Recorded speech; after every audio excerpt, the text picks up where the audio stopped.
Hello everyone, welcome back to Illume biology. चलिए blood वाले sessions को आगे बढ़ाते हैं हम लोग, और हम डिफरेंट टाइप ऑफ एनीमिया जो है हम यहाँ पे डिस्कशन अपना चालू था।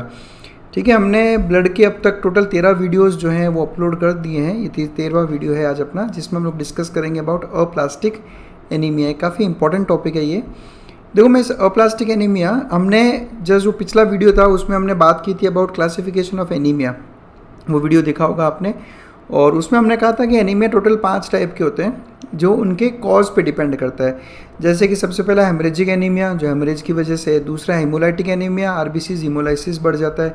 तीसरा न्यूट्रिशन डेफिशिएंसी एनीमिया, जिसमें iron deficiency, protein deficiency, B12, B9 यानी फॉलिक एसिड। चौथा अप्लास्टिक एनीमिया जो हम यहाँ डिस्कस कर रहे हैं, और एनीमिया ऑफ क्रोनिक डिजीज़। ये 5 अलग अलग कॉजेज़ की वजह से 5 अलग अलग टाइप ऑफ एनीमिया हमने पढ़े थे। ठीक है, कुछ वीडियोस देखो ऐसा है जो हम केवल मेंबर्स के लिए बना रहे हैं यहाँ पर। ठीक है, तो अगर आप भी हमारे चैनल से जुड़ना चाहें तो यहाँ पर नीचे जो ज्वाइन बटन आता है एकदम चैनल के सामने, उस ज्वाइन बटन पर क्लिक करके आप हमसे जुड़ सकते हैं। बहुत सारे वीडियोज़ है, बहुत अच्छा कंटेंट है। जैसे इंट्रोडक्शन टू एनीमिया वाला वीडियो है, ये मेंबर्स के लिए काफ़ी अच्छे अच्छे वीडियोज़ है, और कुछ बहुत ज़्यादा कॉस्टली नहीं है। केवल है 89 रुपीज़ पर मंथ इसका चार्ज, यानी जो मिनिमम चार्ज यूट्यूब पे अवेलेबल था हमने केवल वही रखा है। ठीक है, तो मैं आशा करता हूँ कि आप लोग ज़्यादा से ज़्यादा हमारे इस चैनल से ज्वाइन होंगे। चलिए, अप्लास्टिक एनीमिया शुरुआत करते हैं हम लोग। देखो, अप्लास्टिक एनीमिया, सबसे पहले मैं वर्ड पे जाता हूँ। ये वर्ड आ रहा है अप्लासिया। वर्ड क्या है? अप्लासिया। अप्लासिया का मतलब क्या होता है कि जब कोई टिश्यू या ऑर्गन डेवलप नहीं हो पाता किसी रीज़न से, या उसका डेवलपमेंट बिल्कुल मिनिमम रहता है, इस कंडीशन को कहा जाता है अप्लासिया। तो अप्लास्टिक एनीमिया का मतलब क्या हो गया? एक ऐसे टाइप का एनीमिया जिसमें बोन मैरो के जो सेल्स हैं, जिनको आप लोग ल्यूरिपोटेंट स्टेम सेल्स बोलते हैं या हेमेटोपोइटिक स्टेम सेल्स बोलते हैं।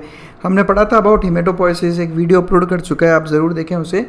तो जो हेमेटोपोइटिक स्टेम सेल्स है, अगर किसी रीज़न से डेवलप नहीं हो पाए, या समझो किसी रीज़न से वो ख़त्म हो गए, है ना, उनका नंबर बहुत ही डेफिशिएंट है, तो क्या होता है कि इन बोन मैरो सेल्स से, जो ल्यूरिपोटेंट स्टेम सेल्स से जो आरबीसीज, डब्ल्यूबीसीज, प्लेटलेट्स बनते हैं, ये तीनों ही नहीं बन पाते।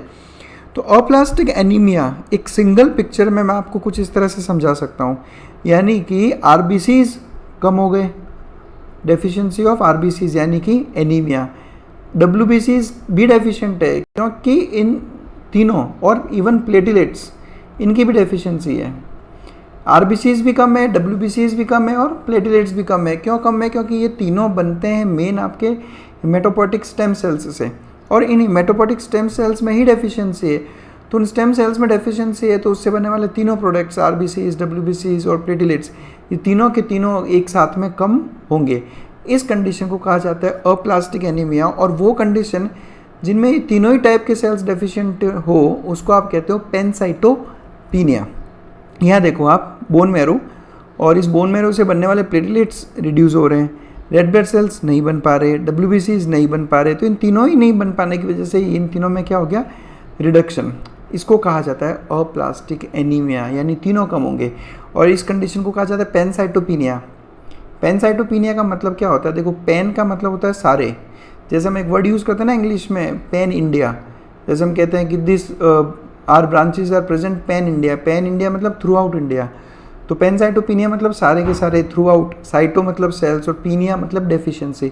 जब भी हम लोग ये वर्ड यूज़ करेंगे पीनिया सफिक्स, तो इसका मतलब होता है रिडक्शन, यानी जितने भी सेल्स हैं उन सब में हो गया है रिडक्शन। आरबीसीज, डब्ल्यूबीसीज और प्लेटलेट्स। आरबीसीज का नंबर कम होगा तो क्या होगा? एनीमिया। डब्ल्यूबीसीज की डेफिशिएंसी को कहते हैं ल्यूकोपीनिया, और प्लेटलेट्स की डेफिशिएंसी को कहते हैं थ्रोम्बोसाइटोपिनिया। यानी पैनसाइटोपिनिया में एनीमिया भी होगा, ल्यूकोपीनिया भी होगा, और थ्रोम्बोसाइटोपिनिया भी होगा। और उसका कारण क्या है? कारण है उसका बोन मैरो का अप्लासिया, यानी बोन मैरो के जो स्टेम सेल्स है उनमें गिरावट है। तो रीज़न देखें तो there is a sufficient reduction in the number of hematopoietic pluripotent stem sales.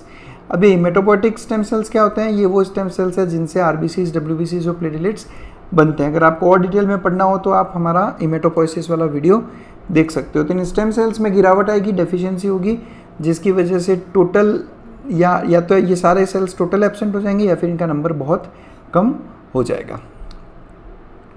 Red bone marrow reduce होगा वक्त के साथ धीरे धीरे, और वहाँ पर फैटी टिश्यूज़ का डिपोजिशन हो जाएगा। जैसे अब ये बोन मैरो देखो यहाँ पे आप, तो यहाँ बोन मैरो में आपको डेफिशिएंसी दिख रही है, तो धीरे धीरे यहाँ पर जो होता है फैटी टिश्यू का डिपोजिशन हो जाता है। ऐसे केसेस में जब आप बोन मैरो एस्पायरेशन भी करोगे तो आपको काफ़ी अमाउंट में फैटी टिश्यू भी देखने को यहाँ पर मिलता है, जो कि इस डायग्नोसिस को करने में हेल्प करता है कि पेशेंट को अप्लास्टिक एनीमिया है। अब देखते हैं इसके टाइप्स, और इनका टाइप्स का जो बेसिस है वो इनके कॉज पे बेस्ड है। तो दो तरह के अप्लास्टिक एनीमिया होते हैं, प्राइमरी और सेकेंडरी। तो देखो जब भी हम किसी डिजीज़ का इस तरह का क्लासिफिकेशन करते हैं ना कि प्राइमरी और सेकेंडरी, तो प्राइमरी का मतलब होता है कि खुद उसका जो कॉज है वो वहीं पे सिचुएटेड है। अब जैसे इस केस में जो कॉज है वो खुद बोन मैरो ही है, तो उसको तो हम कहते हैं प्राइमरी। और सेकेंडरी का मतलब होता है कि कॉज कुछ और है जिसकी वजह से बोन मैरो में सप्रेशन हुआ है। प्राइमरी अप्लास्टिक एनीमिया में बेसिकली क्या होगा कि बोन मैरो खुद ही डेफिशिएंट है, बोन मैरो खुद ही डेफिशिएंट है, जिसमें से एक टाइप आता है फैकोनीज एनीमिया। प्राइमरी अप्लास्टिक एनीमिया का जो पहला टाइप है वो है फैकोनीज एनीमिया। याद रखना बहुत इंपॉर्टेंट क्वेश्चन है ये, कंजेनाइटल यानी बचपन से ही प्रेजेंट है, क्योंकि ये एक ऑटोसोमल रेसेसिव डिसऑर्डर है। Autosomal recessive disorder genetic disorder है जिसमें बोन मैरो डेवलपमेंट हो ही नहीं पाता। बोन मैरो डेवलपमेंट नहीं होगा तो बचपन से ही किसी तरह का ना तो आरबीसीज का नंबर मिलेगा आपको, ना डब्ल्यूबीसीज, ना प्लेटलेट्स। तो ये जो कंजेनाइटल पैनसाइटोपिनिया, इसको हम क्या कहते हैं, फैकोनीज एनीमिया। काफ़ी इंपॉर्टेंट क्वेश्चन आता है ये नीट पीजी में। और दूसरा जो इसका टाइप होता है वो है इम्यूनोलॉजिकली मीडिएटेड।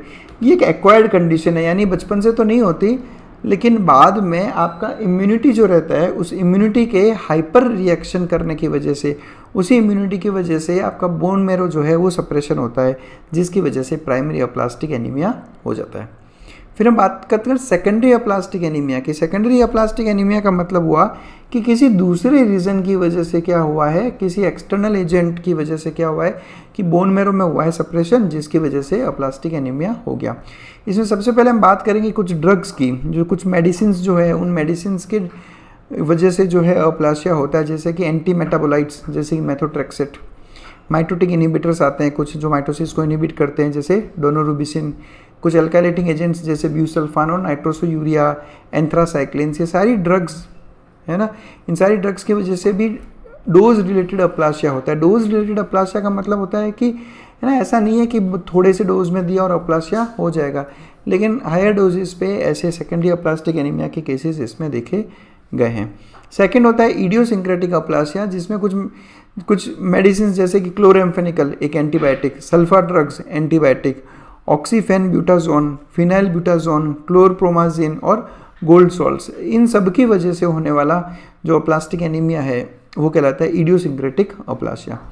दूसरा, फिर हम बात करते हैं, तो हो गई ड्रग्स की बात, फिर हम बात करते हैं कुछ टॉक्सिक केमिकल्स की। टॉक्सिक केमिकल्स में सबसे पहला नाम आता है बेंजीन का। तो जो बेंजीन रहता है या बेंजीन के जो डेरिवेटिव्स है, कुछ इंसेक्टिसाइड्स की हम बात करें या आर्सेनिकल्स की बात करें, इनसे भी बोन मैरो सप्रेशन देखा गया है। इसलिए कहते हैं हम आपको कि जब भी आप कुछ फल सब्जी वगैरह खाएं तो उसको अच्छे से धो के खाएं, क्योंकि आजकल इन सब सब्जियों को और फलों को उगाने के लिए इंसेक्टिसाइड्स काफ़ी बड़ी मात्रा में यूज़ किए जाते हैं। तो अगर आप उनको धो के नहीं खाओगे तो ये इंसेक्टिसाइड्स आपकी बॉडी में भी एंटर कर सकते हैं। उसके अलावा कुछ इन्फेक्शंस हैं जो बोन मैरो सप्रेशन कर सकते हैं, स्पेशली जैसे हेपेटाइटिस और HIV। ठीक है, infectious hepatitis, hepatitis B, hepatitis C, hepatitis A, उसके अलावा HIV, एड्स, ये जो वायरसेस हैं, और भी दूसरे वायरल इलनेसेस, और एक और नाम मैं आपको यहाँ पर आज याद करवाना चाहूँगा जिसको हम कहते हैं EB वायरस। EB वायरस का पूरा नाम होता है एप्स्टिन बार वायरस। एप्स्टिन बार वायरस, अब ये भी पैथोजेनिकली काफ़ी खतरनाक वायरस है ये EB वायरस। इस EB वायरस की वजह से भी बोन मैरो का सप्रेशन हो सकता है। उसके अलावा बहुत से दूसरे रीजंस भी होते हैं, जैसे कि SLE। SLE क्या होता है? SLE होता है सिस्टमिक ल्यूपस एराइथेमेटोसस। अब देखो, SLE ऑप्शन में आया था नीट UG 2024 में।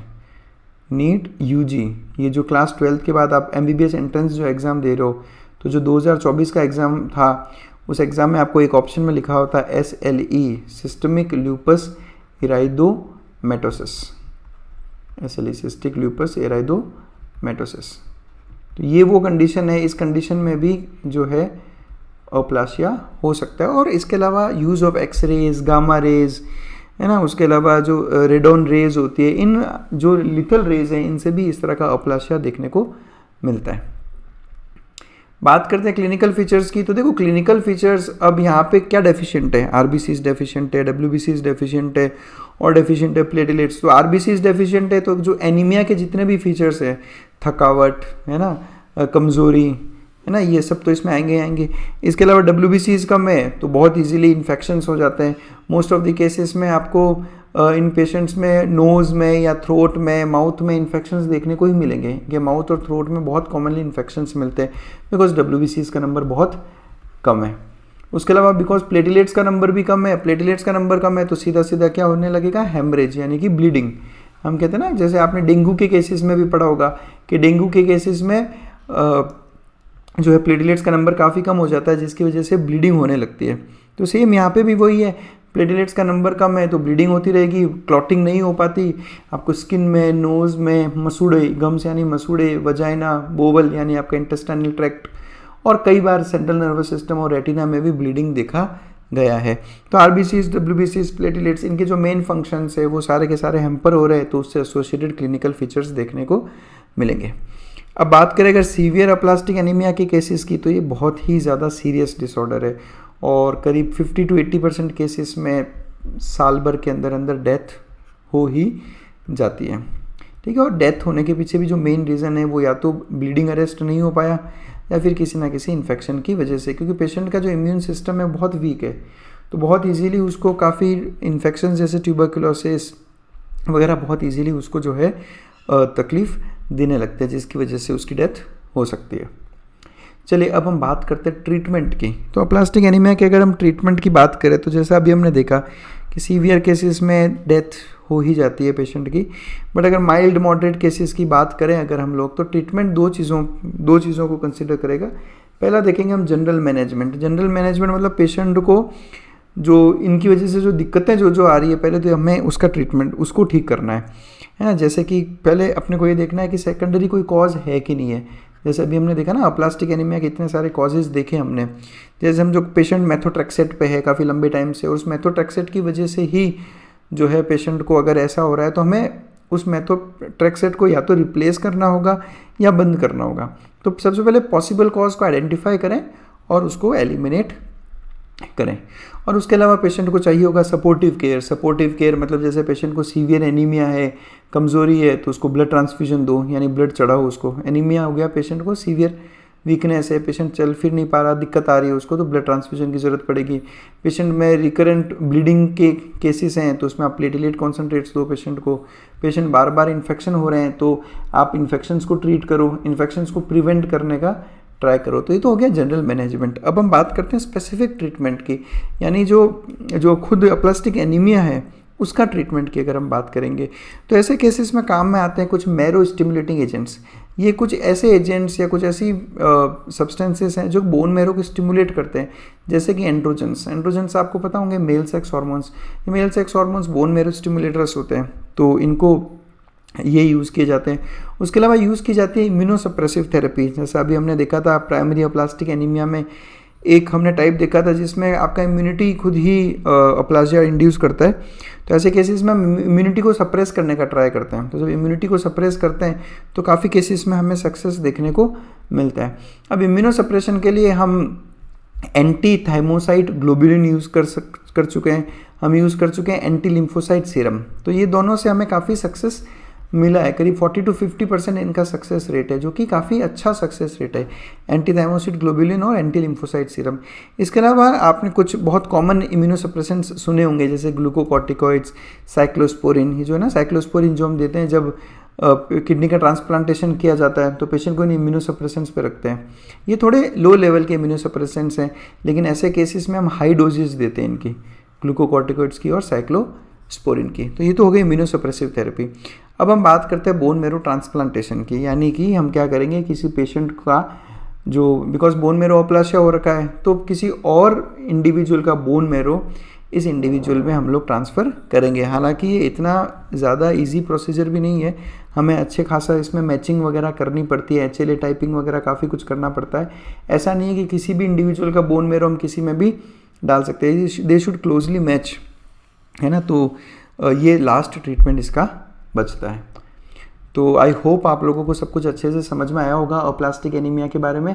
अगर फिर भी आपको किसी तरह का कोई डाउट हो तो आप मुझे मेरे इस व्हाट्सएप नंबर पे मुझसे कांटेक्ट कर सकते हो, मेरी इंस्टाग्राम आईडी और मेल आईडी पे भी मुझसे बात कर सकते हो। मेंबर्स के लिए हम लोगों ने एक अलग से ग्रुप बना रखा है जिसमें हम लोग मेंबर्स को किसी भी तरह के कोई डाउट्स हो तो वो वहाँ पे सीधा पोस्ट कर सकते हैं, वहाँ पे उसका डिस्कशन करते हैं।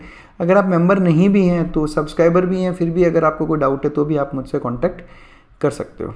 तो बस that's it, thanks a lot for watching us.